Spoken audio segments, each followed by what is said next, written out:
Hello everyone welcome back to my another mini blog. तो सकाळु उठी ठाकुर पूजा कर सारा पर आज टी इडली तरकारी खाया बहुत इच्छा था। मामा को कही मामा सकाळु टी गरम गरम इडली तरकारी मो करदे। तापर आमर पुपू तल को आसते तो सबदिन सहित टी न लगे भात हजम हुए तो बहुत भल लगे। देखो तो फुले देखो तो से केते कथा गपुचे आसी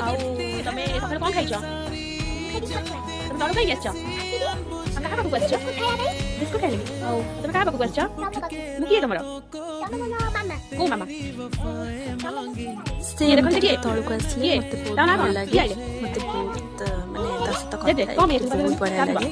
तो से तौक आसे तो अध घंटा घंटे ये से रही जाए। से बापा सहित बुली गला तार मंदिर को। तापर रात बाट ओषा थिला बापा ये कर पूजा।